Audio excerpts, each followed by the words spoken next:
Bom dia, meus amores. Eu estou feliz hoje porque, de uma maneira muito especial, não é?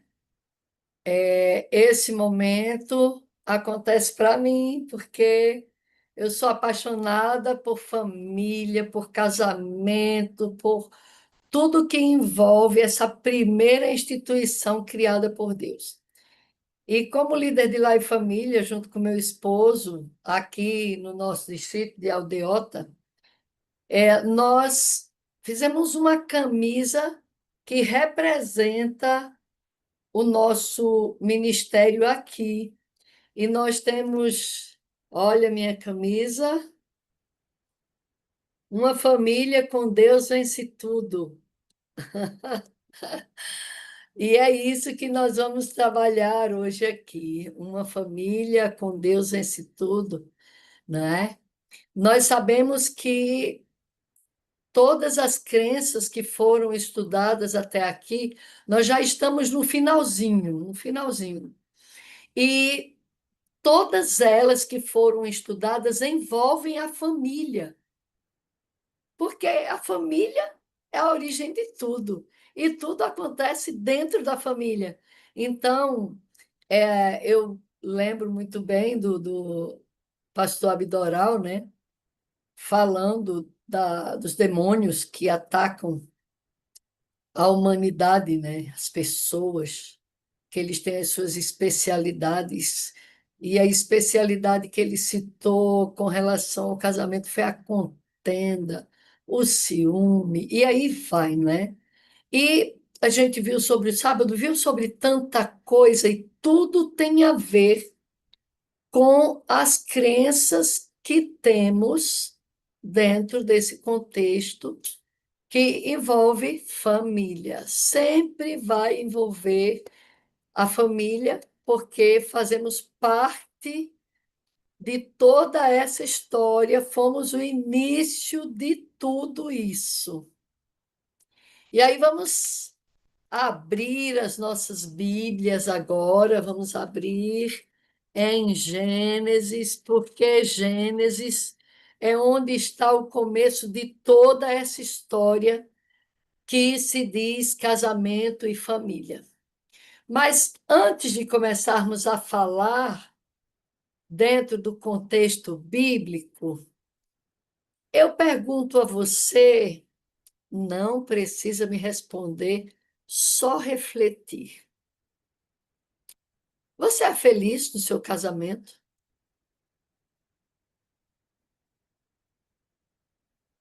É feliz no seu casamento? Será que a sua família é exatamente aquilo que você sonhou e planejou?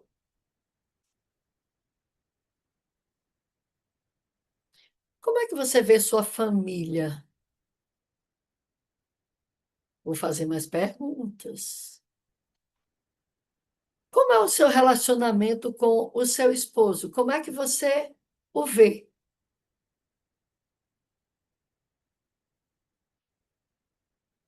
Como é o seu relacionamento com a sua esposa? Como é que você a vê?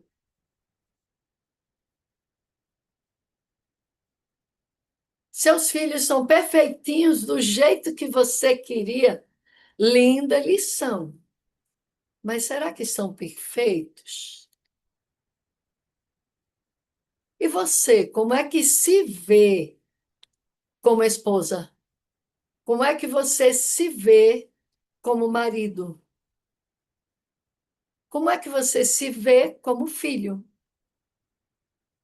É muito interessante que nós recebemos essa dádiva de Deus.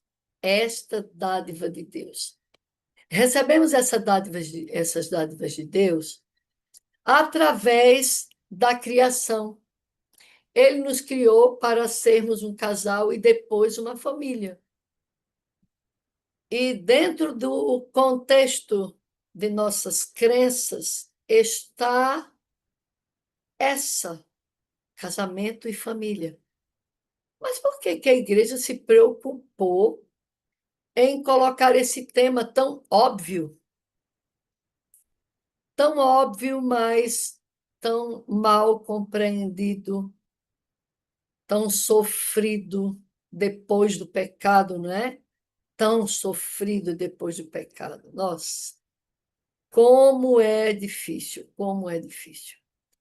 Mas o Senhor Deus, ele está pronto a tornar esse momento um momento especial. Assim como aconteceu no princípio de todas as coisas. Então, o primeiro texto que vamos ler está em Gênesis 1, verso 1. No princípio criou Deus os céus e a terra. A terra era sem forma e vazia, e havia trevas sobre a face do abismo, e o Espírito de Deus pairava por sobre as águas.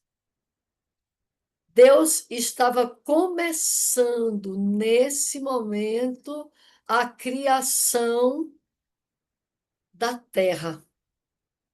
E eu costumo dizer que ele preparou a nossa casa, o nosso lar. Porque depois desse texto, a narração vai dizendo que ele foi construindo a nossa casa, sabe? Preparando tudo, tudo, tudo, tudo. E quando tudo estava pronto, aí agora Deus nos trouxe para a nossa casa, nos criando. E a palavra de Deus, no verso 26 do capítulo 1, diz assim: Também disse Deus: façamos o homem à nossa imagem, conforme a nossa semelhança. Tinha ele domínio sobre os peixes, sobre o mar, sobre as aves, sobre os céus, os animais, sobre os animais domésticos, sobre toda a terra e sobre todos os répteis que rasteja sobre a terra. E criou Deus, pois, o homem à sua imagem e semelhança. Deus o criou, homem e mulher. E Deus os abençoou e lhes disse: sede fecundos, multiplicai-vos, enchei a terra e sujeitai-a, dominai sobre os peixes, sobre peixes do mar, sobre as aves do céu, sobre todos os animais que rastejam sobre a terra. Deus, depois que criou nossa casa, nos criou homem e mulher. Apenas isso para o casal. Criou o homem e a mulher. E é muito interessante como Deus criou o homem e a mulher. Ele criou a sua imagem e semelhança. E ele disse a este casal que eles deveriam ser fecundos. Ele abençoou o casal, dando a eles a possibilidade de gerar outros seres humanos. Eu costumo falar, vocês já devem ter ouvido aqui e em outras salas que já preguei sobre isso, que ele, né, deu esse privilégio ao homem e, de uma certa forma, nós nos tornamos coparticipantes por povoar a terra. Deus poderia ter povoado a terra sozinho, sem precisar de nós, mas ele nos criou a sua imagem e semelhança e nos capacitou para gerarmos os adoradores que ele queria que estivesse na terra povoada. E ele nos permitiu gerar esses adoradores. Partiria de Adão e Eva. E eu acredito que, se tudo tivesse dado certo, nós não existiríamos. Isso não está escrito. Sou eu que estou dizendo a vocês que eu imagino assim. Que nós não estaríamos aqui. Por quê? Porque a terra seria povoada, e quando a terra fosse povoada, pararia né, o ser humano de procriar, e aí iríamos habitar nessa terra povoada. E aí não teriam se passado anos de procriação como até aqui, então não existiríamos. Mas o fato é que o pecado trouxe para Adão e Eva muitos problemas. Mas antes dos problemas, depois que Deus criou o homem e a mulher, ele diz no verso 31 que era muito bom. Dentro desse contexto, ele estava sempre com o casal. Jesus conversava com eles, os educava, os ensinava, os preparava para todos os momentos em que eles iriam vivenciar ali. Inclusive, como o diabo já estava por ali, rondando, né? E com certeza iria atacá-los, então Deus providenciou já como prepará-los. Nós sabemos que na criação Deus criou o casal e no sétimo dia, o sábado, já vimos essa crença, não é? Sobre a guarda do sábado, a instituição do sábado. E o sábado é santo, sagrado. Casamento e o sábado são dons de Deus. E ambos para trazer paz, descanso, contentamento, alegria, tudo que existe de bom, esses dois dons trazem para nós, né? E assim, depois de tudo acabado, não é? Em Gênesis 2, Deus começa a narrar de forma mais específica a criação do homem e da mulher. E aí nós vemos quando ele nos diz, não é, que ao ter olhado para Adão, ele viu que não era bom que o homem estivesse só, e lhe fez uma adjuntora, ajudadora, uma auxiliadora que lhe fosse idônea.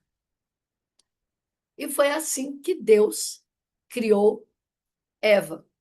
Sabemos que para criar o homem, ele modelou com o barro, não é? O homem. E depois disso, ele tirou da costela do homem a mulher. E eles se tornaram um casal. E Deus disse para eles que eles seriam uma só carne.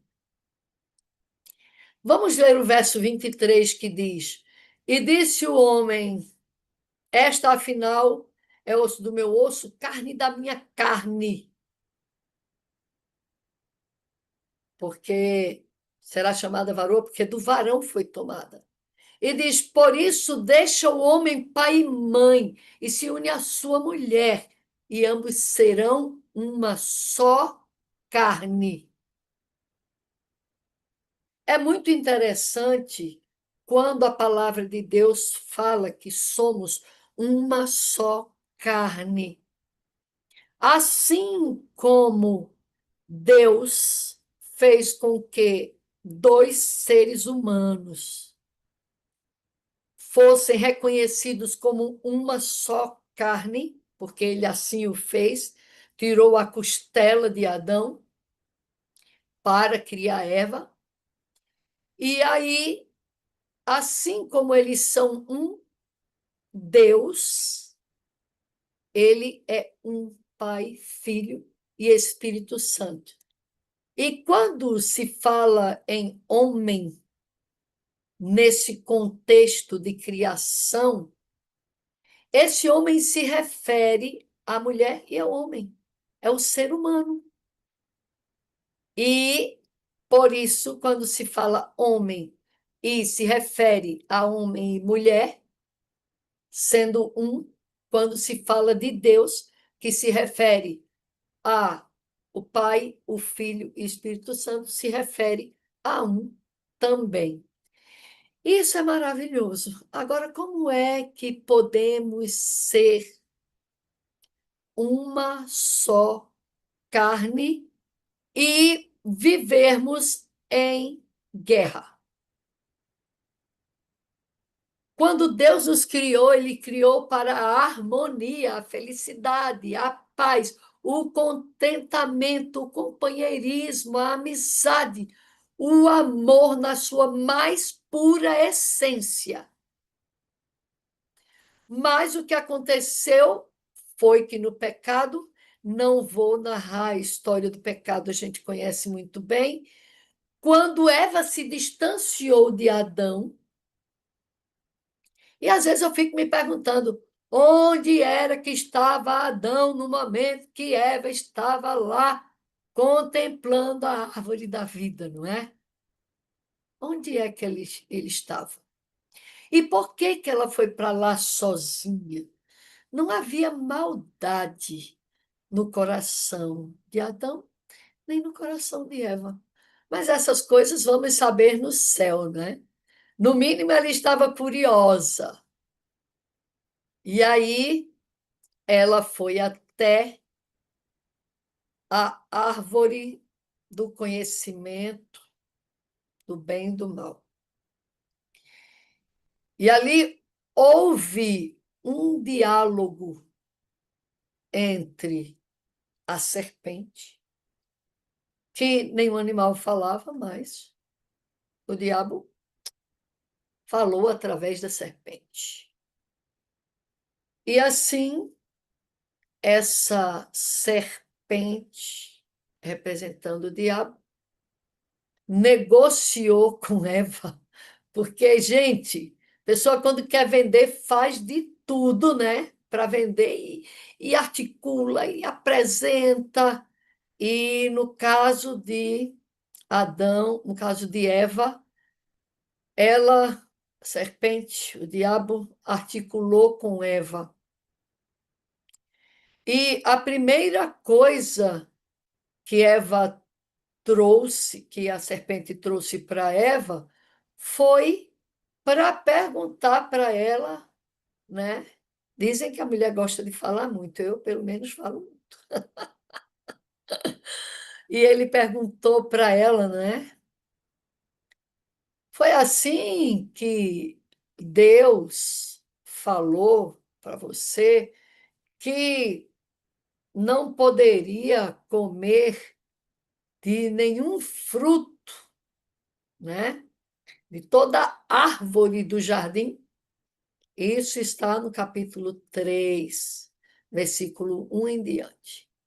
Então, Eva, ele fez uma pergunta que não era verdade, ele sabia que não era verdade, que ele é o pai da mentira. E ele já começou com a mentira no céu e aqui na terra com Eva. E aí ele trouxe essa questão, e aí Eva abriu para o diálogo. E foi nisso que ela se quebrou, a ponto de comer do fruto. Que ela foi explicar, não, não, não é isso, não. Não, não, ele disse somente que a gente não comece dessa árvore. E aí, depois do diálogo, Eva comeu do fruto. E depois de comer do fruto, ela levou a Adão. E Adão, infelizmente, muito infelizmente, se diz que por amor a Eva, ele cedeu e comeu do fruto. E aí a gente já vai para o versículo 9, que aí traz, não é, o contexto de tudo isso depois do pecado, que começa ali uma quebra na relação com Deus. Aquilo que era harmonioso, maravilhoso, poderoso, inexplicável, indescritível, foi maculado. E a primeira coisa que Adão fez foi esconder-se. E quando ele se escondeu, estava ali vestido com aquilo que ele pôde produzir, né, com folhas. Deus o procura. Ele não precisava procurá-lo, mas ele o procura. E ele pergunta: onde estás? E aí Adão diz: vi que estava nu, mas como é que você sabe que estava nu? Então vem aquilo que eu chamo de síndrome de Adão e Eva. A mulher que tu me destes, me deu do fruto e eu comi. E aí a mulher diz: não, a serpente me enganou e eu comi. E aí a serpente já havia dito há muito tempo, desde o céu, que Deus não era Deus e que ele era culpado de qualquer coisa que pudesse acontecer. Então, isso é algo que acontece no nosso dia a dia, no nosso casamento, onde, quando há divergência entre marido e mulher, entre pais e filhos, nós temos imediatamente incorporada em nós a síndrome de Adão e Eva. Quem não já usou desse artifício de colocar a culpa no outro? Quem não, hein? Quem não? É muito, muito importante que nós tenhamos essa consciência. Sabe, Verônicazinha, minha xará, como é difícil isso, hein? A culpa nunca é nossa. É sempre do outro. O que aconteceu no Éden perpetua até esses últimos dias da história da humanidade. É algo que gera muitos conflitos no contexto familiar, no contexto de casal.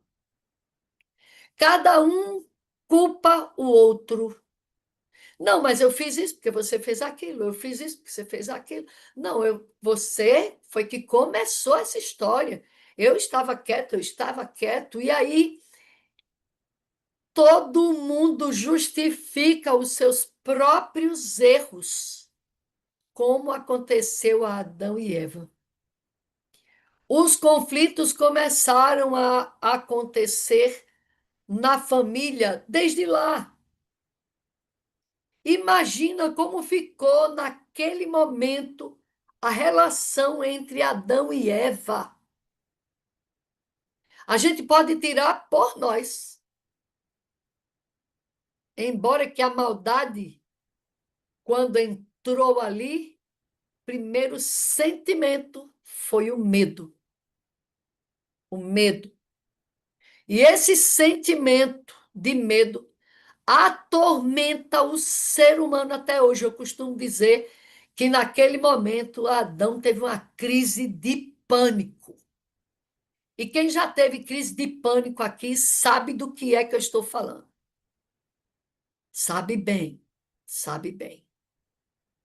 E esse pânico existe até o dia de hoje. Até o dia de hoje. Depois de todo esse conflito, de tudo isso que ocorreu dentro desse contexto o qual nós estamos falando, casamento e família, nós vemos que o motivo pelo qual Deus instituiu o casamento foi para que homem e mulheres, mesmo após o pecado, continuassem andando juntos. Em Amós 3, Deus pergunta: andarão dois juntos se não tiverem de acordo? Andar juntos é uma situação em que todos nós precisamos ter a consciência, porque andar junto não é fácil, não. A gente só anda junto de quem a gente gosta e não vive brigando. Mas muitos de nós nos casamos. Antes de casar, era um grude só. E eu acho muito engraçado quando os casais vêm para a sessão e eles ficam ali, né, falando sobre as coisas que estão acontecendo, mas eles querem separar. E vêm para trabalhar isso, para ver se essa vontade de separar muda. E uma das coisas que os casais reclamam é que eles já estão muito distantes. A distância está tão grande porque eles não se suportam mais. Um não dá suporte ao outro. Cada um no seu canto. E por estarem no seu canto, não conseguem andar mais juntos. Andarão dois juntos se não tiverem de acordo? E aí, o que é que ocorre? Enquanto eles estão nesse processo, o marido está no quarto, no celular, a mulher na sala, no celular, e eles não estão juntos nem dentro de casa, porque os conflitos já foram ao extremo. E tem um momento que acontece onde eu coloco o casal um de frente para o outro, olhando nos olhos um do outro profundamente. E quando eles estão olhando um para o outro, em silêncio, eu coloco um som de instrumental e aguardo, deixo eles olhando um para o outro. E peço que eles falem com os olhos o que estão sentindo. E eles choram,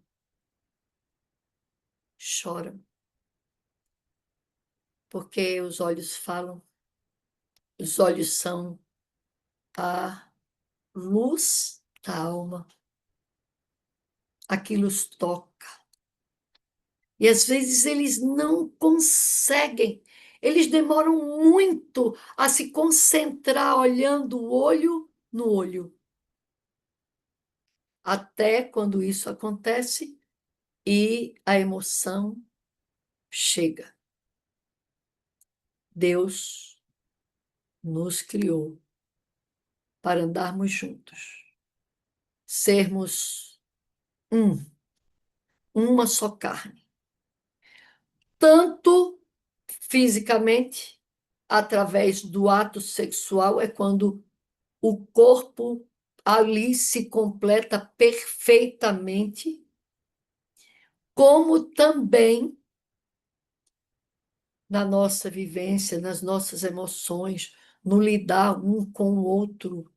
como eu poderia fazer mal à minha própria carne? Como? Porque somos um. Se eu magoo meu marido, firo, espanco, faço o que for com palavras, com gestos ou com pancadaria mesmo, o que acontece é que estamos fazendo isso a nós mesmos. E o pastor Leidivan, num encontro de casais que tivemos no ano retrasado, ele fez uma dinâmica e eu gostaria de poder fazer com vocês, mas não dá. E eu não vou dizer como é, porque se eu disser e ele for fazer um encontro de casais aí na tua igreja, você já vai saber. Deixar ele fazer a surpresa. Mas essa dinâmica, ela descreve exatamente o que é ser uma só carne. Ser uma só carne. Porque ela vai transmitir através da dinâmica essa cola, sabe? Essa mistura poderosa que Deus fez conosco de sermos uma só carne. É muito importante que nós saibamos que quem é responsável por essa relação não é o nosso marido, não é a nossa esposa. Quem é responsável por isso sou eu, somente eu. A crença é que o Senhor nos criou, é que Ele programou para que fôssemos um casal perfeito. Ele nos criou perfeitos. E o diabo maculou isso. Mas ele criou um homem para uma mulher. E eles se completam e se tornam uma só carne. Psicoemocionalmente, fisicamente e em todas as áreas da vida, quando eles estão em harmonia, em conexão ou não, quando eles estão em guerra, eles estão consigo mesmos, porque são uma só carne. E Deus se preocupou que, depois do pecado, esse casamento fosse algo levado à deriva, a fazer a nossa vontade. Quantas pessoas hoje estão casando com jugo desigual? Nessa crença, o jugo desigual está ali sendo tratado como algo que levará sofrimento e dor ao casamento. Sofrimento e dor. Às vezes nos convertemos depois do casamento. Aí a mulher santa vai santificar o marido santo vai santificar a mulher. Mas se tem alguém ainda aqui que não casou, está escrito: não vos ajunteis com jugo desigual, que harmonia há entre as trevas e a luz, entre a justiça e a injustiça. Quem é de Deus não pode se unir com as trevas, porque este casamento já começou errado. E dentro desse contexto, depois que nos casamos, aí queremos mudar o outro, mas não é possível mudar esse outro. Só o Espírito Santo é capaz de mudar o outro. E nós precisamos entender que, dentro do contexto de família, o Senhor deixou claro: maridos, amai as vossas mulheres, como Cristo amou a igreja, e a si mesmo se entregou por ela, e dela cuida e a sustenta. E disse às mulheres que nós temos que ser submissas aos nossos maridos, como ao Senhor, como ao Senhor.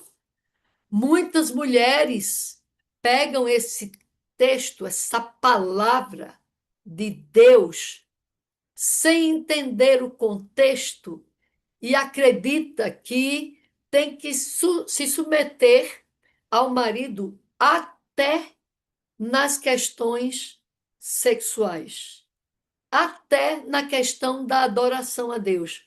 Não, meu marido não quer que eu vá à igreja, então eu não vou, eu vou ser uma serva do Senhor dentro de casa, não vou para a igreja. Não, é serem submissas aos vossos maridos, sujeitas aos vossos maridos, como ao Senhor, porque Ele é o cabeça da casa, como Cristo é o cabeça dele, como Deus é o cabeça de Cristo. E aí, nesse casamento, quer seja por jugo desigual, ou se estamos casados com aquele que é da mesma fé, vamos gerar filhos. Nós chamamos de família nuclear o casal casado. Hoje já se chama de família o casal. E aí, quando vem os filhos, e esse essa imagem de pai, mãe e filhos configura a totalidade da família nuclear. E aí vem outras famílias, famílias parentais, não é? Essas famílias parentais são aqueles que estão fora do contexto. Sogra, sogro, cunhado, genro, nora, essas coisas todas. Mas a família nuclear, pai, mãe e filhos. E para que essa família tenha o desenvolvimento que Deus colocou para a família, momentos que destinam-se a ser sagrados, deleitosos entre o casal, é algo muito singular dentro do contexto da sexualidade. E entre a família também singular, onde ali se exerce o amor mútuo, o amor ágape, aquele amor incondicional, que é o amor bíblico. Às vezes nós pensamos que o amor ágape ele está direcionado só para Deus, que é impossível amar incondicionalmente. Mas, gente, como é lindo eu atender mulheres que sofrem, que têm conflitos graves no casamento e amam o seu marido e querem permanecer orando. Esse é um amor altruísta, todo dedicado ao outro, que corresponde ao fundamento do amor marital, verdadeiro e duradouro. E Jesus, ele nos ama incondicionalmente. O Pai nos ama incondicionalmente. O Espírito Santo nos ama incondicionalmente. Deus nos ama incondicionalmente. Em João 13, verso 1 diz: tendo amado os que estavam no mundo, amou-os até o fim. E é assim que Deus considera o casamento, salvo em raras exceções, que é no caso de um sofrimento intenso, onde há espancamento, maus tratos, abusos. Deus permite a separação, mas não para um novo casamento. o novo casamento só é autorizado por Deus em caso de adultério por causa da dureza do nosso coração e em caso de morte.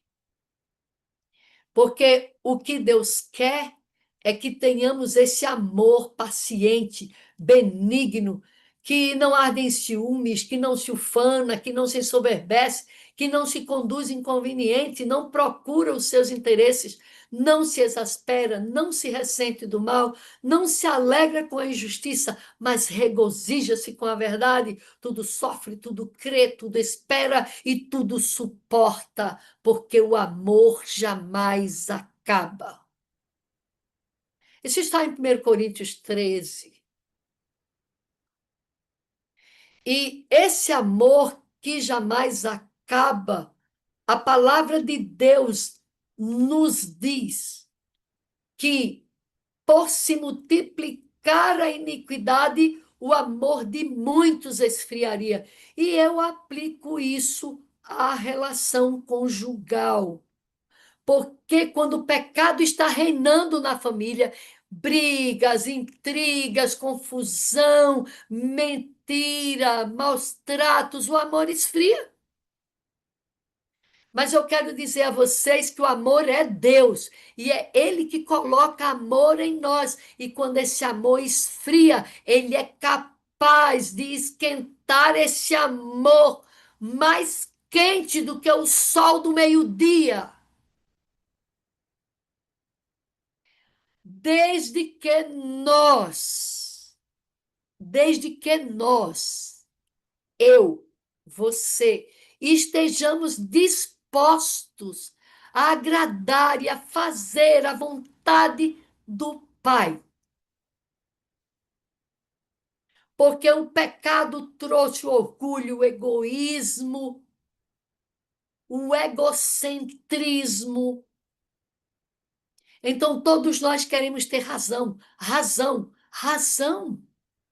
Como é difícil pedir desculpas, pedir perdão, mas aqueles que estão em Cristo são nova criatura, são novas criaturas. Amém, amém e amém. Os que estão em Cristo são novas criaturas.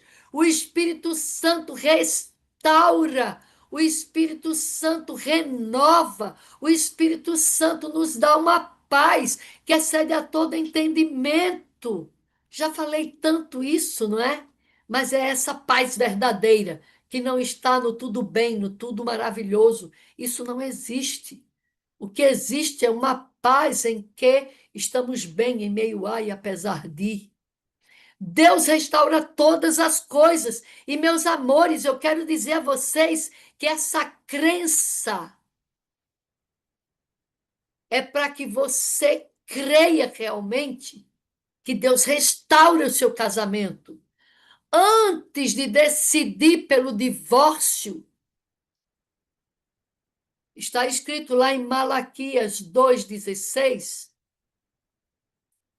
Deus falando: eu odeio o divórcio e aquele que cobre sua casa de injustiça, aquele que cobre suas vestes de violência. Deus odeia o divórcio. Antes de tomar a decisão para um divórcio, esta sala está cheia de profissionais da saúde mental. Procure um profissional cristão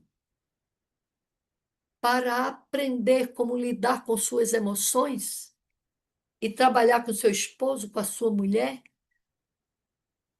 de uma maneira guiada pelo Espírito Santo para restaurar esse relacionamento.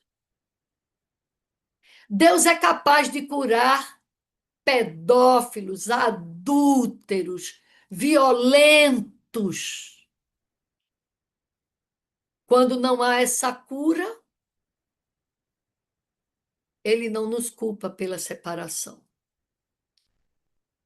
Mas primeiro devemos buscar ajuda. espiritual, joelho no chão, oração, jejum, jejum coletivo. Fale com as pessoas de mais confiança, jejuma comigo. Vocês não imaginam o poder do jejum, porque é no poder do jejum que vencemos essa casta de demônios que querem destruir a nossa família e os nossos filhos. Os nossos filhos precisam ser amados, cuidados, protegidos, amparados. A Thalita falou espetacularmente aqui na sala sobre os perigos das telas, perigos reais. Não são subjetivos, não, são concretos, reais. Em nome de Jesus, tirem os celulares de seus filhos. Reduza o tempo deles nessas máquinas. Nossos filhos, eles estão com algo na mão que pode destruí-los. Destruí-los. E nós precisamos compreender que filho precisa de pai e mãe. Não precisa de babá nem de avó. Rogério está aqui, viu? Roger, ele tem umas coisas muito interessantes. Minha filha estava grávida, né? E antes de casar. E eu estava feliz da vida porque eu ia ter um neto. O pecado dela era uma coisa. Por isso eu estava triste, constrangida e preparamos tudo. Eles se casaram e, graças a Deus, pararam de pecar. Mas ela estava grávida. E eu coloquei no Facebook. Na época não tinha Instagram. Coloquei lá. Ou tinha Instagram, não lembro. Mas eu coloquei lá que estava feliz que eu ia ser avó. E aí os comentários é que eu ia babar meus netos, ia fazer todos os gostos, que vó faz tudo isso. Aí entra Rogério lá nos comentários e Roger diz assim: é porque vocês não conhecem Verinha. Ela vai educar o neto da mesma forma que educou os filhos. Eu achei isso de Roger muito interessante quando ele colocou lá que ele me conhece realmente. É papel dos pais educar os filhos, dos avós também. As pessoas dizem que a avó deseduca, ela não deseduca. Ela deseduca quando ela não tem a orientação que todos nós temos aqui,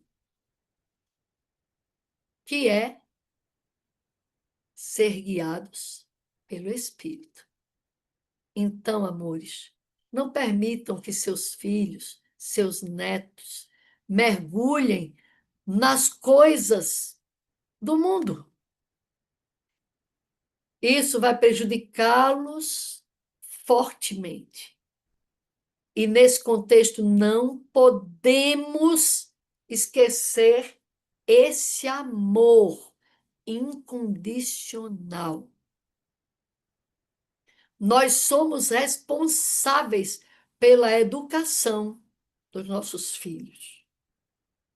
E o efeito da queda trouxe prejuízo para os primeiros filhos da história, Caim e Abel, e tem trazido até hoje esses prejuízos.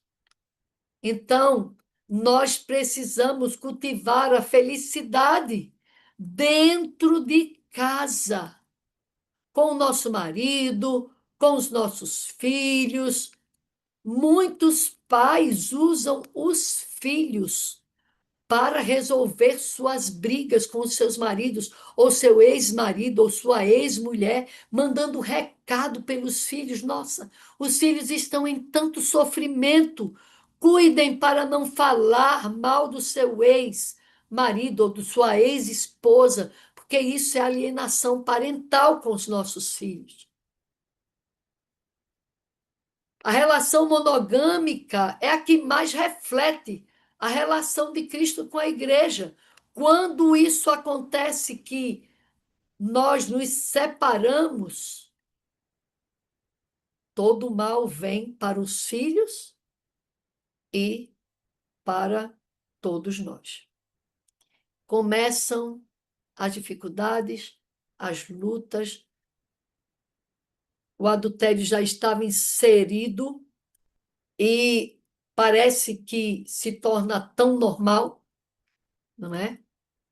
E as pessoas que já estão separadas, às vezes, permanecem em adultério, e os filhos presenciam isso dentro desse contexto de separação, a separação por causa de abuso dos filhos, mas há pessoas que preferem permanecer com o cônjuge abusador e ser indiferente ao filho abusado. Que o Senhor tenha misericórdia, acolha o seu filho, trabalhe com ele, leve ele para um processo terapêutico. Ele precisa de cuidados, ore com ele, jejue com ele, esteja do seu lado, compreenda que a necessidade dele é muito maior do que a sua indiferença. Olhemos para os nossos filhos, observemos. Não permitam que seus filhos estejam na casa de pessoas. Não permita, isso está. Ellen White fala sobre tudo isso no livro Orientação da Criança. Então, tenham esse cuidado. Não deixe seus filhos dormir na casa de ninguém. Só vai dormir na casa de alguém, não é? Se estiver conosco. E não vai dormir sozinho no quarto com a criança da casa, não. Vai dormir no chão, mas vai dormir no lugar onde nós estamos para que possamos estar vigilantes. Ellen White fala sobre essa vigilância. Dentro do contexto de filhos que começam a ter as dificuldades de identidade de gênero, crianças que têm um comportamento que, na visão dos pais, não está sendo o comportamento de um menino, de uma menina. A questão da identidade de gênero é quando a criança ou o adulto, mas estamos aqui falando da criança, ela não se identifica com o sexo que ela nasceu. E aí, devido ao que acontece no mundo hoje, da supervalorização disso, a coisa vai se desenvolvendo. Então, é muito importante que, num contexto como esse, os pais não condenem a criança, mas o comportamento, que não deve ser enfatizado. Ah, você com esse jeito disso, daquilo. Não. Viu um comportamento? Tira do foco e vai trabalhar coisas importantes que vão levar à reflexão do comportamento, mas não acusações. Por quê? Porque todas as pessoas, quer sejam adúlteros, prostitutas, né? Pessoas homossexuais, que a palavra de Deus fala de uma lista onde estão ali. E então, o que é que acontece? Todas as pessoas em estado de pecado, seja ele qual for, está na mesma lista de outros pecados, como a maledicência, o fofoqueiro, o que fala mal, o que critica negativamente, de forma pejorativa. O que é que acontece? Ele também precisa do mesmo perdão e restauração que qualquer outros que eu citei aqui e muito mais um estuprador, né, que quer que seja, se ele tiver um encontro com Cristo, ele vai ser restaurado. Porque vemos, não é? Quando Jesus falava aos seus, os quais ele curava, ele restaurava emocionalmente, ele restaurava do pecado deliberado. Em João 8:11 está essa frase célebre de Jesus: nem eu tampouco te condeno, vai e não peques mais.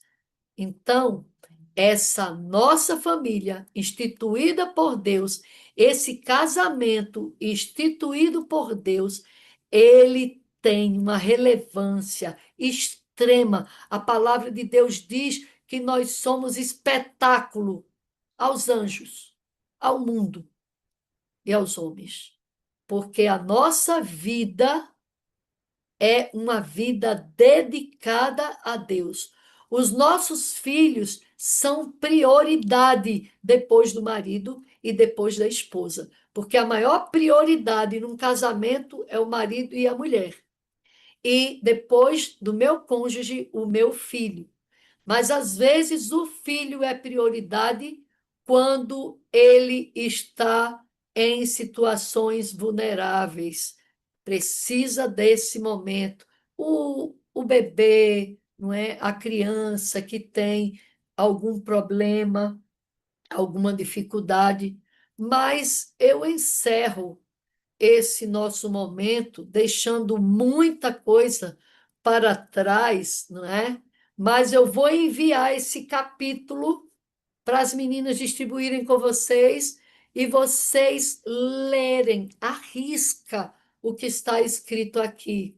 Mas esse texto, eu gosto dele, eu sei de cor, que está em Deuteronômio 6:6-9, e também segue em outros versículos, que diz assim: e essas palavras que hoje te ordeno estarão no teu coração, e tu as inculcarás aos teus filhos, e delas falarás assentado em tua casa, andando pelo caminho, ao se deitar, ao se levantar, também atarás como testeira entre os teus olhos e como sinal nas tuas mãos, e te serão por frontal, e as escreverás nos umbrais da tua casa e nas tuas portas. Esse é um texto que vocês vão ler quando eu enviar para vocês e devem decorá-lo, sabe por quê?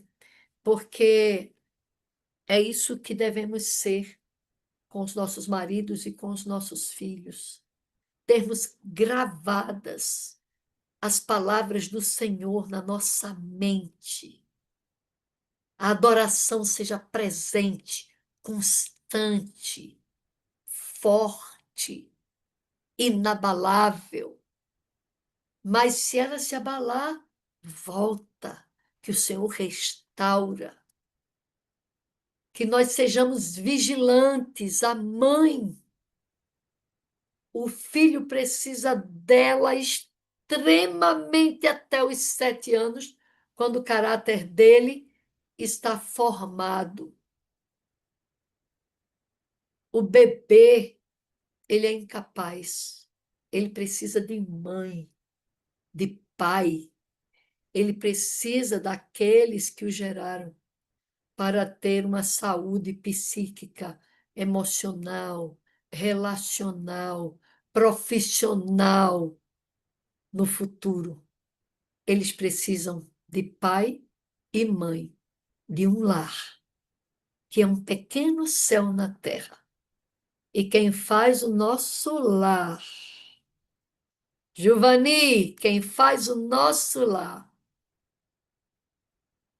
quem faz o nosso lar, Osana, quem faz o nosso lar, Francisquinezinha linda, quem faz o nosso lar, Valzinha, quem faz o nosso lar, Maria José, quem faz o nosso lar ser um lugar de paz, é a presença do Espírito de Deus.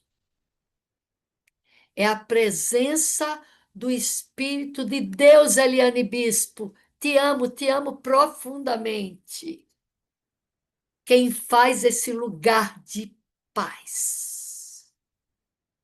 O programa que o nosso pastor dirigia, Lugar de Paz. A nossa casa deve ser esse lugar de paz. Se esforce. A resposta branda desvia o furor. A resposta branda desvia os furor. Há mais sabedoria no silêncio do que no muito falar, meninas lindas do meu coração. Há mais sabedoria no silêncio do que no muito falar. Que Deus nos abençoe. E que o seu Espírito nos encha cada dia, através da nossa comunhão pessoal, do culto familiar, da comunhão conjugal, através da nossa leitura diária da palavra, da contemplação de Cristo Jesus, para podermos refletir o seu caráter, a sua imagem e semelhança. Você não quer renovar sua família, o seu casamento? Se você deseja renovar sua família e seu casamento, eu peço que você levante a mão. Nós vamos orar com vocês para que o Espírito Santo renove todas as coisas, o seu casamento, a sua família. Deus maravilhoso, querido e santo, aqui estamos diante da tua presença.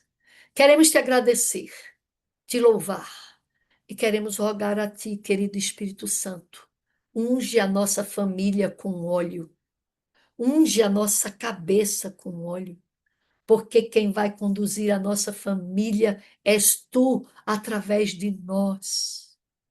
Enche-nos da tua presença, até que transbordemos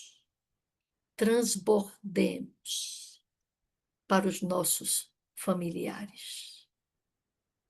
Te peço por Jesus que restaure todas as famílias aqui presentes, agora, e as que irão assistir depois. Restaura-as, pelo teu poder, graça e misericórdia.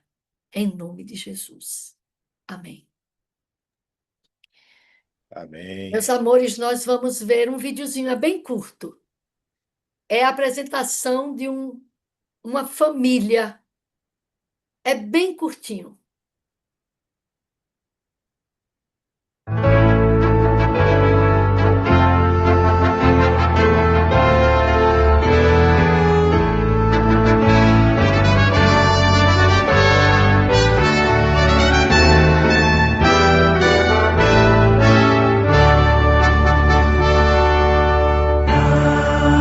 Um dever que Deus nos confiou e anunciar Jesus ao pecador e proclamar que já o resgatou, sem expandir a Amores, essa família que se batizou foram 4, pai, mãe e os 2 filhos, mais um menino, o Igor, que queria se batizar também. Eles foram frutos desse projeto, Uma Família com Deus Vence Tudo, onde nós temos um ministério de acolhimento. E esse ano, 6 pessoas foram batizadas através do Ministério de Famílias, dando estudos bíblicos, visitando, mantendo a comunhão com eles, acolhendo, abraçando. Que esse seja o desejo de todos nós. E esse foi o maior presente que eu tive esse ano. Foi ver essa família sendo batizada. O inimigo atrapalhou. mas eles venceram pelo poder do Espírito e nós todos somos mais que vencedores em Cristo Jesus. Amém, amém. Muito obrigado, Verinha, por esse tema tão precioso. Família, né? Presente de Deus, né? E é fato. Nos nossos atendimentos, né, Verinha, terapias familiares, a gente percebe que quando um casal está em crise, em conflito, à beira da separação, ou mesmo separados, eu não vi ainda nenhum caso em que pelo menos um deles não estivesse longe de Deus. Essa é a grande verdade.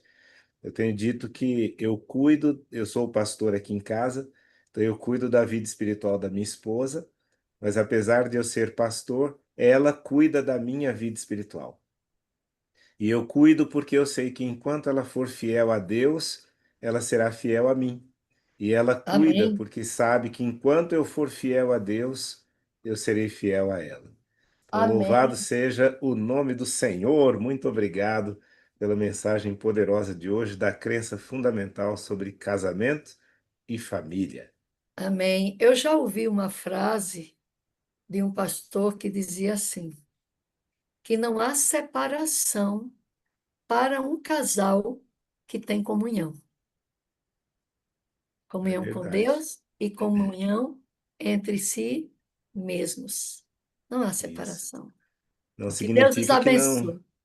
Não significa que não haverá eventuais conflitos, Sim, diferenças, sim. mas todos serão superados pelo poder do Espírito Santo. É, porque a comunhão não quer dizer que não tenha conflito. A gente tem comunhão com Deus e a gente faz as nossas besteiras de vez em quando, É e o Senhor verdade. nos perdoa e nos renova.